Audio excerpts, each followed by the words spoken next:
గోపాల్ రెడ్డి అన్న గారికి, కుమార్ గారికి, ఇక్కడ విచ్చేసిన జడ్పీటీసీలు, ఎస్పీటీసీలు, సర్పంచులు, కౌన్సిలర్లు, పార్టీ నాయకులు, చైర్మన్ అందరికీ నా యొక్క నమస్కారాలు తెలియజేస్తూ, వచ్చిన మీడియా మిత్రులకు కూడా నమస్కారాలు తెలియజేస్తూ, మరి ఈరోజు నన్ను జైరాబాద్ టీఆర్ఎస్ పార్లమెంట్ అభ్యర్థిగా ప్రకటించిన మన తెలంగాణ తొలి ముఖ్యమంత్రి కేసీఆర్ గారికి నా యొక్క ప్రత్యేకంగా ధన్యవాదాలు తెలియజేస్తా ఉన్నా.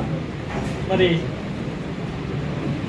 ఇక్కడ నన్ను అభ్యర్థిగా ప్రకటించి ఇక్కడికి పంపించడం జరిగింది. మరి ఈ పార్లమెంట్లో మరి ఇప్పటిదాకా పనిచేసిన బీవీ పాటిల్ కానీ, సురేష్ శెట్టర్ కానీ, కాంగ్రెస్ మరి బీజేపీ ఈ రెండు పార్టీలు కూడా ఏం చేసింది అనేది కూడా మీకు అందరికీ కూడా తెలుసు. వాళ్ళు ఇప్పటిదాకా వాళ్ళొక పని చేసి ఎవరు ఫోన్ చేసే పలకరించే వ్యక్తులు కాదు. నేను మీలో ఒక కుటుంబ వ్యక్తిగా, మీ జిల్లావాసిగా, మరి తెలంగాణ ఉద్యమకారునిగా, ఒక రైతు బిడ్డగా మీ ముందుకు వస్తున్నా. నన్ను మీరందరూ ఆశీర్వదించాలని చెప్పి కోరుతా ఉన్నా. జైరాబాద్ పార్లమెంట్ ప్రజలందరూ కూడా నన్ను ఆశీర్వదించి పార్లమెంటుకు పంపిస్తే మరి మీ యొక్క గొంతుకను, తెలంగాణ యొక్క గొంతుకను పార్లమెంట్లో వినిపించి మరి మన మంచి చెడ్డల గురించి మరి నేను ప్రశ్నిస్తా అని చెప్పి సందర్భంగా తెలియజేస్తా ఉన్నా. మరి ఇక్కడ ఈరోజు ఈ కాంగ్రెస్ పార్టీ అన్ని దొంగ హామీలు ఇచ్చి మరి అధికారంలోకి వచ్చింది. మరి వీళ్ళను మన గొంతు ఇస్తేనే కానీ వీళ్ళు పనిచేయరు కాబట్టి, మరి అక్కడ బీజేపీ కానీ మన గొంతు ఇస్తేనే కానీ పనిచేయరు కాబట్టి, మన గొంతు ఇప్పాలంటే మనమందరం కూడా ఏకమయ్యే సమయం వచ్చింది.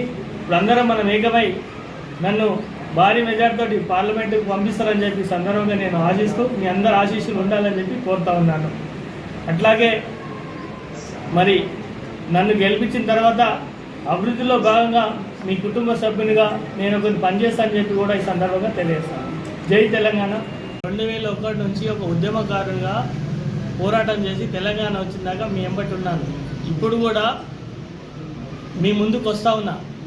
ప్రతి ఒక్కరికి గొంతుకనై ఉంటా అని చెప్పి కూడా ఈ సందర్భంగా తెలుస్తూ ఉన్నా.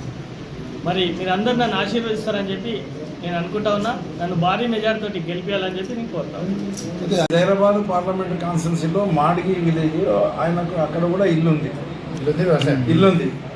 మా అనిల్ కుమార్ గారు ఇక్కడ ప్రజలకు అందరికీ కొత్త అయినా కంపారిటివ్లీ 10 సంవత్సరాలు ఏం చేసిండు బీవీ పాటిల్ అనేది ఇక్కడ ప్రజలందరికీ తెలుసు. ఏ రకంగా బీఆర్ఎస్ పార్టీకి మోసం చేసి ఆయన బీజేపీలోకి వెళ్ళిండు అనేది ప్రజలందరికీ తెలుసు. అదే మాదిరిగా సురేష్ శెట్టర్ గారు కూడా ఈ హైదరాబాద్ పార్లమెంట్ కాన్స్టిట్యున్సీకి ఒకసారి ఎంపీగా వ్యవహరించి ఎక్కడ కూడా ఏం పనులు చేయక అక్కడ కూడా ఆయన బదనామై ఉన్నాడు సురేష్ శెట్టర్ గారు. ఈ అనిల్ కుమార్ గారికి ఇప్పటివరకు కాంగ్రెస్ పార్టీ కంటే, బీజేపీ పార్టీ కంటే మా బీఆర్ఎస్ పార్టీ నెట్వర్క్ ఎక్కువ ఉంది. ప్రతి కాన్స్టిట్యున్సీలో మెంబర్స్ మాకే ఎక్కువ, అంటే మెంబర్షిప్ మాకే ఎక్కువ ఉంది. ఇక్కడ నెట్వర్క్ కూడా ఎక్కువ ఉంది. మా మాజీ సర్పంచ్ ఉన్నారు, ఎంపీటీసీలు ఉన్నారు, మరి జడ్పీటీసీలు ఉన్నారు, ఎంపీలు ఉన్నారు. వీళ్ళందరూ కూడా మా నెట్వర్క్ కూడా బాగా పెద్దగా ఉంది. కాబట్టి వీళ్ళని పరిచయం చేయడం పెద్ద కథ కాదు. మండల్కు మీటింగ్లు పెడతాం, మండల కార్యకర్తలకు అందరికీ పరిచయం చేస్తాం. ఈజీగా ఆయనను అబ్జర్వ్ చేసుకుంటారు. ఎందుకంటే ఆయన ఈ జిల్లావాసి కాబట్టి.